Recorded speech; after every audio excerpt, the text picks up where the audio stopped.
এরপর যেটা আমরা আলোচনা করব সেটা হচ্ছে পাওয়ার জেনারেশন। ঠিক আছে, কোনো সমাজ বা দেশের অর্থনৈতিক উন্নতির একটি প্রধান ভিত্তি হলো এনার্জি। তাহলে একটা দেশের অর্থনৈতিক উন্নতির প্রধান ভিত্তি হচ্ছে এনার্জি।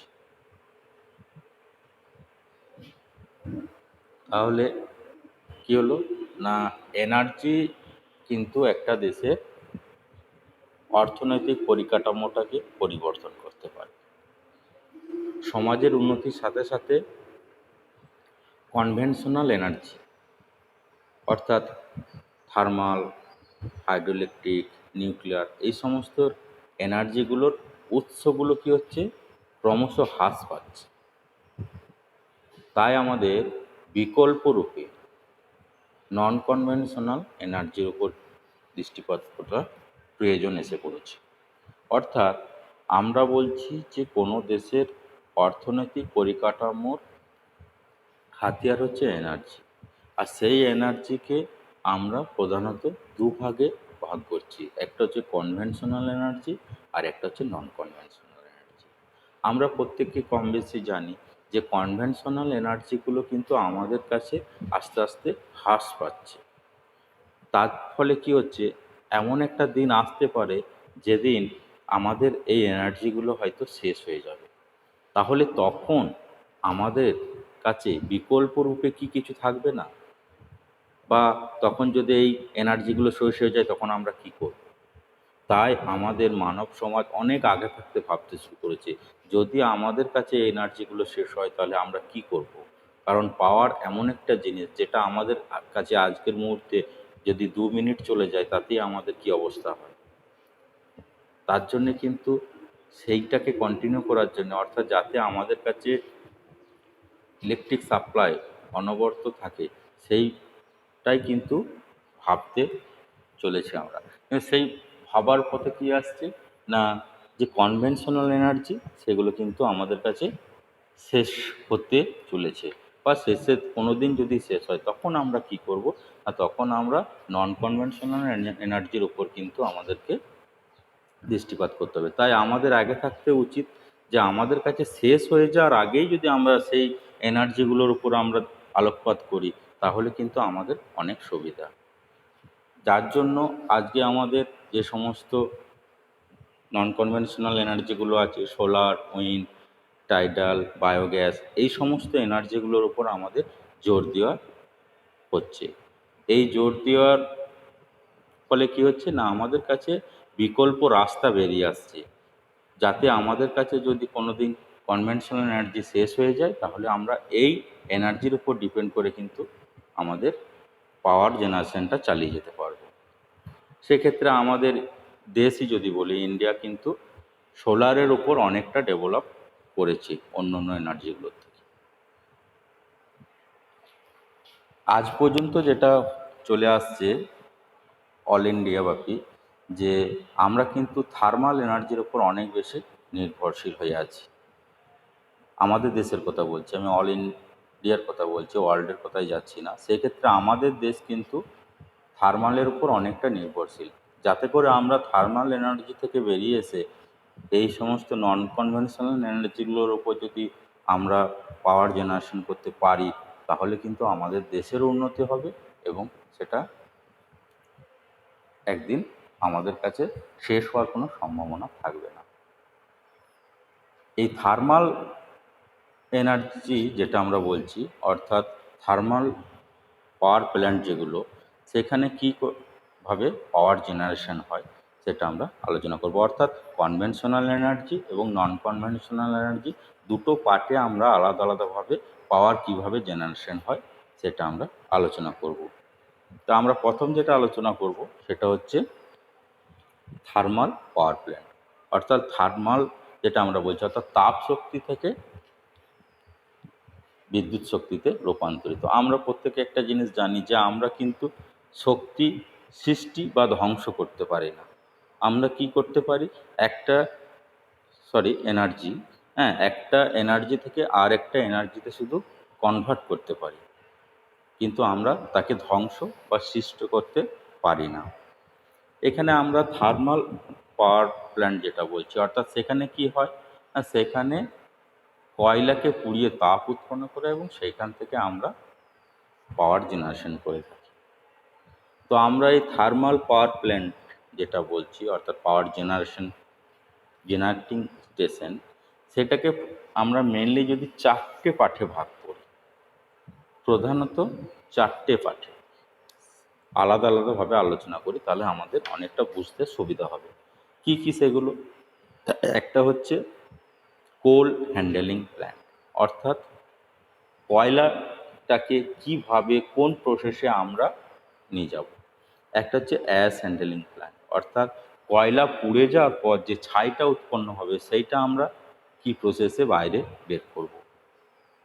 3 নম্বর হচ্ছে মেন প্ল্যান্ট, যেটা বয়লার পার্ট, হ্যাঁ, এবং সেক্ষেত্রে বয়লার এবং টারবাইন একসাথে, এই যে পার্টটা, এটা হচ্ছে মেন পার্ট এইটা। এবং 4 নম্বর হচ্ছে সুইচ গিয়ার, অর্থাৎ পাওয়ার জেনারেশন হওয়ার পর আমরা বাইরে সেটা নিয়ে এসে সেটা কিভাবে ডিস্ট্রিবিউট করব, ট্রান্সমিশন এবং ডিস্ট্রিবিউশনের সাহায্যে, তার যে ব্যবস্থা সেটা। তো প্রথম আমরা যদি বলি যে কোল হ্যান্ডেলিং প্ল্যান্ট যেটা বললাম, সেখানে কি করা হয় না, সেখানে কয়লাটাকে স্টোর করা হয়। কয়লাটা কিসের সাহায্যে আসে? ওয়াগনের সাহায্যে আসে, এবং সেখানে কয়লাটা স্টোর করা হয়। সেইখান থেকে কয়লাটাকে বিভিন্ন প্রসেসিংয়ের মাধ্যমে আমরা কোথায় পৌঁছে দিই?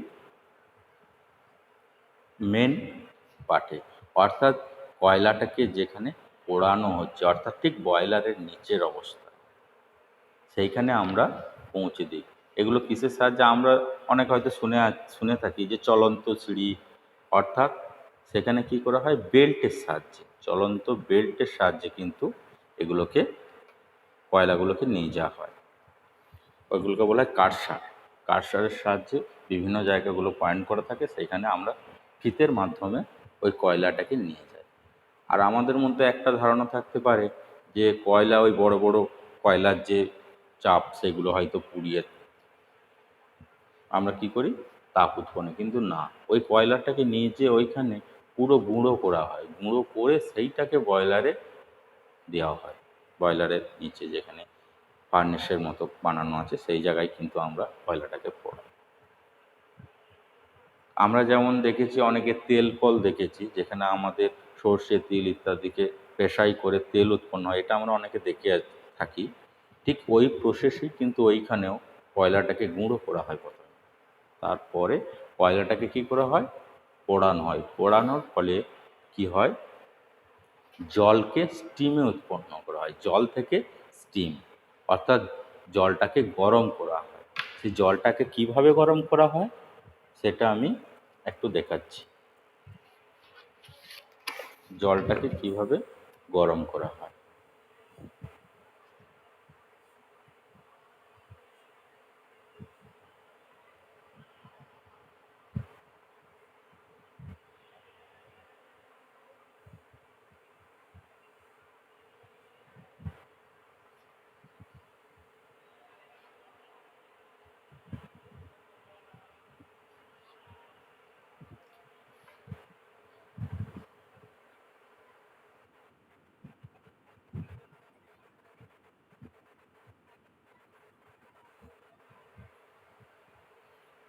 এইখানে আমি তোমাদেরকে দেখাচ্ছি, দেখো ওইখানে যে বয়লার যেটা আমরা বলছি, সেই বয়লারে কি থাকে না,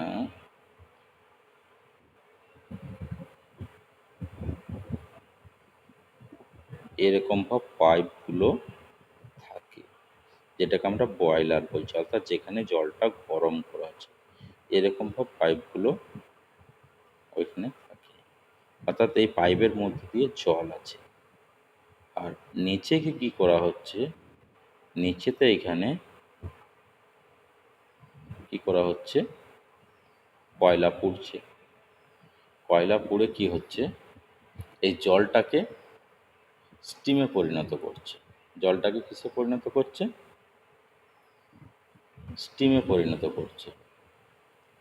আর সেই স্টিমটা গিয়ে কোথায় পড়ছে, অর্থাৎ আমাদের একটা অনেকের মধ্যে ধারণা থাকতে পারে যে তাপ অর্থাৎ কয়লাটা পুড়িয়েই বিদ্যুৎ উৎপন্ন হয়ে যায়, কিন্তু ঘটনাটা ঠিক সেরকম নয়, একটু আলাদা। এখানে কি করা হয়, প্রথমে কয়লার সাহায্যে জলটাকে গরম করা হয়, আর জলটা কিসের মধ্যে থাকে, পাইপের ভিতরে থাকে, এবং সেই পাইপের ভিতরে জলটা কি করা হয়, গরম করে স্টিম উৎপন্ন করা হয়। ওই স্টিমটা গিয়ে কি হয়, ওই স্টিমটা গিয়ে টারবাইনে গিয়ে আঘাত করে, যার ফলে টারবাইনটা ঘুরতে থাকে। টারবাইনটা যখন ঘুরতে থাকে ওর সাথে কি থাকে, আমাদের অল্টারনেটর লাগানো থাকে, ওইখান থেকে আমাদের বিদ্যুৎ কালেক্ট করতে থাকি, অর্থাৎ ওইখান থেকে পাওয়ারটাকে আমরা কালেক্ট করতে থাকি। তাহলে ঘটনাটা কি ঘটলো না, প্রথমে স্টিম উৎপন্ন হলো কয়লা পুড়িয়ে, তারপর সেই স্টিমটা গিয়ে টারবাইনে পাখাটাকে ঘোরালো, তার ফলে আমাদের ওখান থেকে পাওয়ার উৎপন্ন হলো, এবং সেটা অল্টারনেটরের মাধ্যমে কানেক্ট করা হয়। কিন্তু আমাদের একটা সাধারণ ধারণা থাকতে পারে যে আমাদের তাপ শক্তি থেকে বিদ্যুৎ শক্তি, তার মানে কয়লাটাকে পুড়িয়ে যে তাপ উৎপন্ন হচ্ছে তার থেকেই বিদ্যুৎ উৎপন্ন হচ্ছে। সেটা কিন্তু অ্যাকচুয়াল ওরকম জিনিসটা নয়। ঘটনাটা কি ঘটে, স্টিমটা উৎপন্ন করে, অর্থাৎ জলকে গরম করে স্টিম উৎপন্ন করা হয়, স্টিম উৎপন্ন করে সেইখান থেকে কিন্তু বিদ্যুৎ উৎপন্ন করা হয়। তাহলে এই যে প্রসেসিংটা, অর্থাৎ আমরা কয়লাকে পাঠালাম মেন প্ল্যান্টে, সেইখানে গিয়ে কয়লাটা পোড়ানো হলো, কয়লাটা পুড়িয়ে সেখান থেকে জলকে গরম করা হলো, এবং সেই জলটা গরম করে স্টিম উৎপন্ন হলো, সেই স্টিমটা কোথায় গেল, সেই স্টিমটা গেল টারবাইন, তারপরে সেখানে টারবাইনের পাখা ঘুরতে থাকলো, তারপরে আমাদের বিদ্যুৎ উৎপন্ন। এর পরের যে পার্টটা আমি আসবো, সেই পার্টটা হচ্ছে যেটা বললাম ash handling plant. Ash handling প্ল্যান্টে কী হয়, এক সেকেন্ড এটা একটু ছবি তুলে আসছি।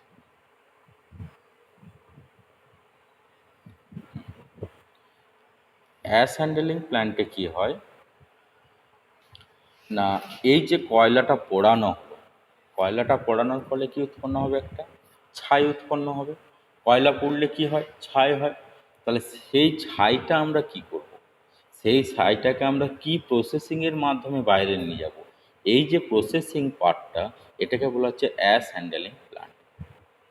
ওইখানে টোটালটা, এরপর এইখানে দুটো পার্ট থাকে, একটা পার্ট হচ্ছে ইএসপি, হ্যাঁ, তারপরের পার্টটা হচ্ছে সাইলো।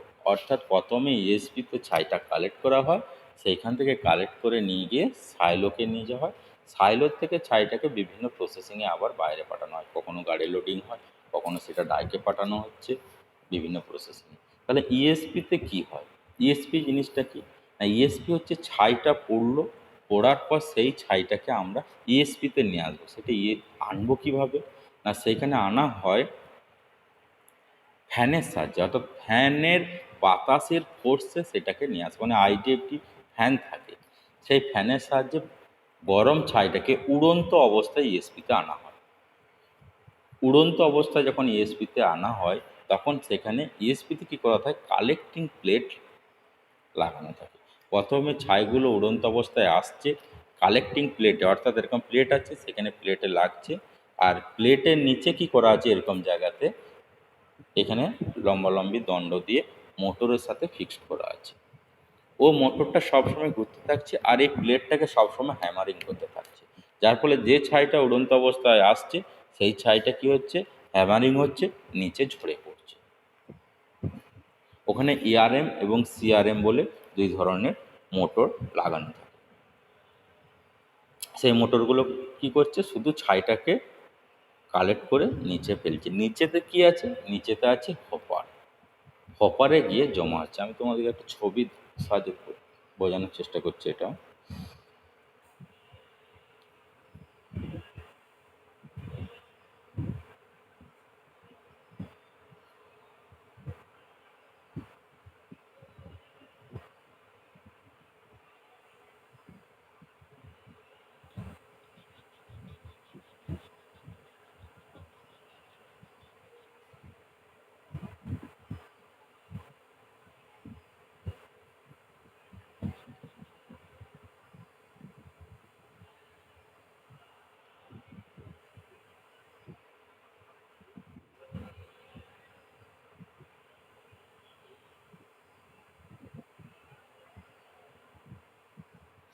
এটাও ভাবো ইএসপি।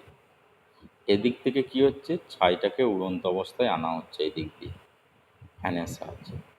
আর এইখানে কি করা আছে, কালেক্টিং প্লেটগুলো এইভাবে ঝুলতে থাকছে একটার গ্যাপে আরেকটা, অর্থাৎ পরপর ঝুলছে, তার ঠিক যে গ্যাপটা দাঁড়াচ্ছে তার গ্যাপে আবার একটা, তারপরে আবার একটা, এইভাবে পরপর পরপর দেওয়া আছে। ছাইটা এসে কি হচ্ছে, একটা কালেক্টিং প্লেটে লাগলো, সেইখান থেকে এইখানে টোটাল এইটার সাহায্যে এখানে মোটর লাগানো আছে, এখানে মোটর লাগানো আছে।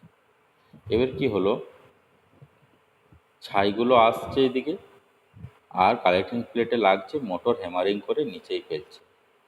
যেই ছাইটা ফার্স্ট কালেক্টিং প্লেটকে পেরিয়ে যাচ্ছে সে দ্বিতীয়তে, তারপর নয় তৃতীয়তে, পরপর পরপর পরপর কিন্তু কালেক্টিং প্লেটে লাগছে। আর এখানে মোটরে ওকে হ্যামারিং করে করে নিচে ফেলাচ্ছে। নিচের পার্টটা কি থাকে, নিচের পার্টটা আমি যেটা দেখালাম ঠিক এইখানে সিস্টেমটা থাকে এরকম।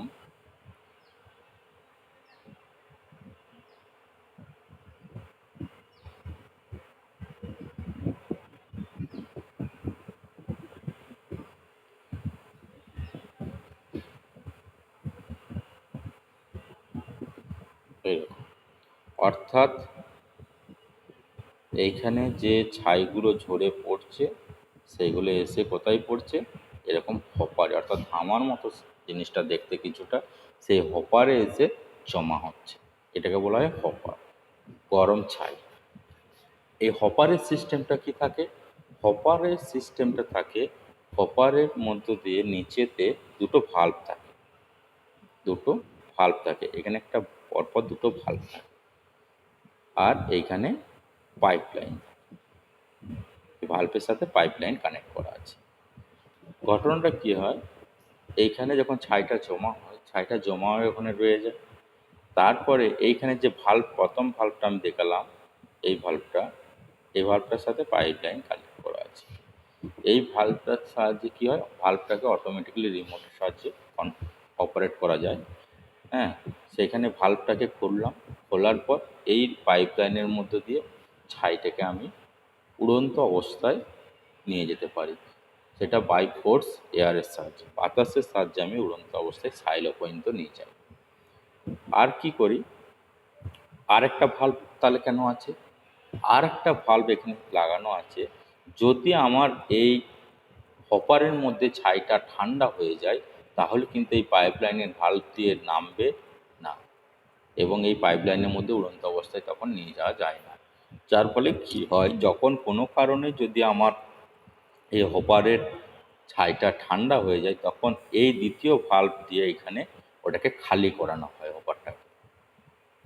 আর ছাইটা যাতে ঠান্ডা না হয় হপারের মধ্যে, তার জন্য হপারে কি করা থাকে, কি লাগানো থাকে, সেটা হচ্ছে থার্মোস্ট্যাট। থার্মোস্ট্যাট লাগানো থাকে এবং সেখানে হপারের ছাইটাকে সব সময় গরম রাখার জন্য। যদি কোনো কারণে থার্মোস্ট্যাট খারাপ হয়ে যায় কি নষ্ট হয়ে যায়, কোনো কানেকশান কেটে যায়, তখন কি হয়, ছাইটা ঠান্ডা হয়ে যায়। তার ফলে আমরা তখন এই দ্বিতীয় ভাল্বটার সাহায্যে কিন্তু ছাইটাকে ওইখানেই খালি করতে পারি, খালি করে সেটাকে বাইরে আবার পাঠাতে পারি। কিন্তু যদি ছাই ঠান্ডা না হয় এবং গরম থাকে, এই প্রথম ভাল্বের সাহায্যে আমরা ছাইটাকে পাইপ লাইনের মাধ্যমে উড়ন্ত অবস্থায় সাইলোতে নিয়ে যেতে পারি। তাহলে কি হলো, টোটাল সিস্টেমটা কি দাঁড়ালো না, ইএসপিতে ছাইটা উড়ন্ত অবস্থায় আসে, সেখানে আমরা কালেক্টিং প্লেটের সাহায্যে কালেক্ট করি, নিচে মোটরের সাহায্যে সেই কালেক্টিং প্লেটগুলোকে হ্যামারিং করি, হ্যামারিং করে সেই ছাইটাকে আমরা হপারে কালেক্ট করি, হপার থেকে হপারে ছাইটা যাতে গরম থাকে তার জন্য আমরা ওখানে থার্মোস্ট্যাট ব্যবহার করি, এবং সেই হপারের নিচে দুটি ভাল্ব থাকে, একটি ভাল্বের সাহায্যে আমরা ছাইটাকে উড়ন্ত অবস্থা বাই ফোর্স এয়ারের সাহায্যে সাইলোতে পৌঁছা যায়, অর্থাৎ যেখানে সাইলো অর্থাৎ হচ্ছে যেখানে ছাইটাকে নিয়ে গিয়ে প্রথম গরম ছাইকে স্টোর করা হয়। হ্যাঁ, আর দ্বিতীয় ভাল্বটার কাজ হচ্ছে যদি কোনো কারণে আমার হপারের ছাই ঠান্ডা হয় সেই ছাইটাকে আমরা ওইখানে খালি করতে পারি। তার ফলে কী হয়, ঠান্ডা ছাইটা বের করে দেওয়ার পর আবার উপরে গরম ছাই আবার পাইপ লাইনের সাথে নিয়ে যেতে পারি, বা আমার থার্মোস্ট্যাট খারাপ হলে আমি থার্মোস্ট্যাটকে ঠিক করতে পারি। এই যে উড়ন্ত অবস্থায় এরপর ছাইটাকে আমি সাইলোয় নিয়ে গেলাম, সাইলো জিনিসটা কি, সাইলো হচ্ছে ছাইটা নিয়ে গিয়ে সাইলো হচ্ছে অনেক বড় হপার, অর্থাৎ অনেক বড় ট্যাঙ্ক। সাইলো জিনিসটা কেমন আমি দেখাচ্ছি।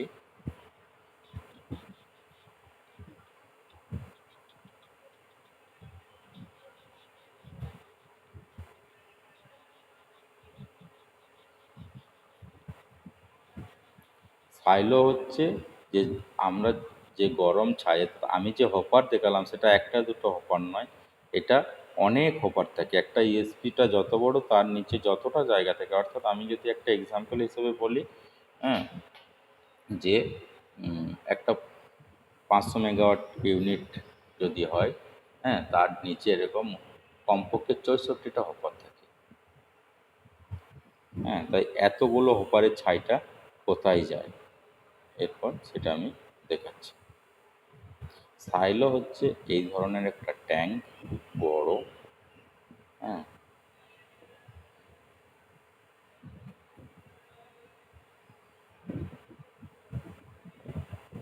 যেখানে গিয়ে ছাইটা জমা হয়। এখানে গিয়ে টোটাল ছাইটা, এখানে যত পাইপ লাইন আসবে ওই পাইপ লাইনগুলো এইভাবে কালেক্ট করে থাকে, ছাইটা গিয়ে জমা হয়। এই ছাইটা জমা হওয়ার পর সাইলোর থেকে আমরা কি করি, ছাইটাকে বিভিন্ন প্রসেসিংয়ের মাধ্যমে পাঠাই। একটা কি, ছাইয়ের সাথে জল মিশিয়ে আমরা পাম্পিং করে ডাইকে পাঠাই। আবার এই সাইলোর থেকে আমরা গাড়ি লোডিংয়ের মাধ্যমে, যে সিমেন্ট কারখানায় যে ছাইগুলো যায় সেগুলো এইখান থেকে আমরা গাড়ি লোডিং করি। গাড়িতে লোড করার ফলে সে গরম ছাই লোড হয় এবং সেগুলো সিমেন্ট কারখানায় পাঠানো হয়। এই ছাইটা সিমেন্ট কারখানায় প্রচণ্ড কাজে লাগে, অর্থাৎ সিমেন্ট তৈরির ক্ষেত্রে ব্যবহৃত হয়। আরেকটা যেটা আমরা গরম, এই যেটা জলের সাথে মিক্সড করে ডাইকে পাঠালাম, সেই ছাইটা কি হয়, সেই ছাইটা গিয়ে ওখানে বড় দিঘির মতো করা আছে সেখানে গিয়ে জমা হয়। পরবর্তীকালে ওই ছাইটাকেই আবার কি হয়, শুকিয়ে গেলে ছাইটাকে কেটে আমরা দেবো, এখন বিভিন্ন রোড কনস্ট্রাকশনের কাজে এই ছাইটাকে ইউজ করা হচ্ছে মাটির পরিবর্তে। হ্যাঁ, সেদিক দিয়ে দুটো আমাদের সুবিধা আছে। একটা হচ্ছে আমাদের মাটির যে চাহিদা সেটা পূরণ করছে, আর দ্বিতীয় হচ্ছে ডাইক, অর্থাৎ যে দুটো আমরা যে যে কোনো প্ল্যান্টে দুটো ডাইক বানানো থাকে, অর্থাৎ দুটো বড় বড় দিঘির মতো পুকুরের মতো বানানো থাকে। সেখানে কি হয়, একটা ভরে যাওয়ার পর আবার একটাতে ভর্তি হয়ে যাওয়ার পর অন্যটাতে সেই ছাই জলটা ফেলা হয়।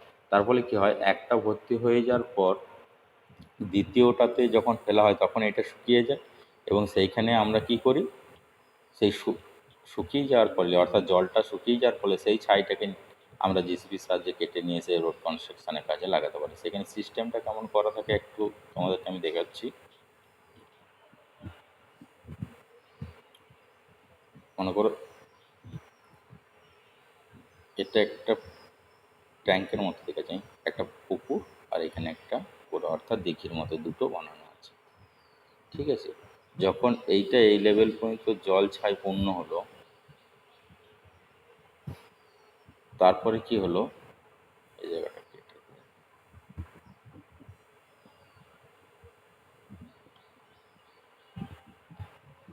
ঠিক এই লেভেল পর্যন্ত যখনই চলে এলো, তারপরে কিন্তু এইখানে একটা লাইন আপ করা আছে। এই লাইন আপের সাহায্যে গেলো এইখানকার জল ছাই সব এখানে তখন কমে যাবে। কমে যাওয়ার ফলে কি হলো, উপরের জলটা আস্তে আস্তে আস্তে আস্তে এইদিকে, উপরের জলটা আস্তে আস্তে কী করা হয়, এইদিকে পাঠিয়ে দেওয়া হয়। তারপরে কী হলো, এইখানে যে অংশটা রইলো, এই অংশটাতে এটা পুরোটা সলিড ছাইটা রয়ে গেল, জলটা উপরে আস্তে আস্তে ওইদিকে চলে গেল। তারপরে এই ডাইকে আবার জমা করা হলো ছাই জলটা। তাহলে এই 1 নম্বর ডাইকটা কী হলো, আস্তে আস্তে শুকাতে থাকলো। 2 নম্বর ডাইকটা তখন ছাই জল, অর্থাৎ রানিং কন্ডিশনে রইলো। তারপরে এইটা যখন আস্তে আস্তে 1 নম্বর দিঘিটা যখন শুকিয়ে গেল, তখন এইটাকে কেটে নিয়ে গিয়ে আমরা রোড কনস্ট্রাকশনের কাজে ব্যবহার করতে পারি। তারপরে এইটা যখন আবার খালি হয়ে যায়, 1 নম্বরটা খালি হয়ে গেলো, তখন 2 নম্বরটা আবার কিন্তু আমরা ভর্তি হয়ে গেল, তখন আবার 2 নম্বর থেকে 1 নম্বরের উপরের যে জলস্তরটা থাকে সেটা ট্রান্সফার করিয়ে তারপরে আবার 2 নম্বরটা শুকিয়ে সেটাকে আবার খালি করতে পারি। এর ফলে কি হচ্ছে, আমাদের যে মানে সমস্যা হয় যেটা প্ল্যান্টের, যে ওইটা আস্তে আস্তে ভরতে থাকে, আর যদি ওইটাকে আমরা খালি না করতে পারি তাহলে কিন্তু আমাদের একটার পর একটা ডাই তৈরি করতে হবে, কিন্তু এত জায়গা কোথায় পাওয়া যাবে। খালি করে যদি সেই জায়গাটাকে আমি আবার পূর্ণ করি, সেই ক্ষেত্রে আমার অনেক সুবিধা, যার ফলে এই ব্যবস্থাটা করা হয়েছে।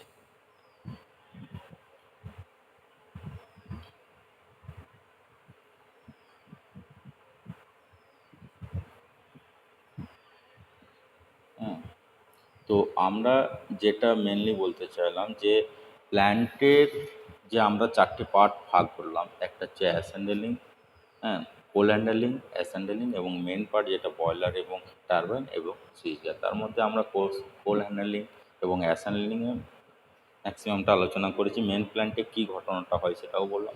এরপর যেটা আছে সেটা হচ্ছে সুইচ গিয়ার, সেটা পরের দিন আলোচনা করব। ওকে।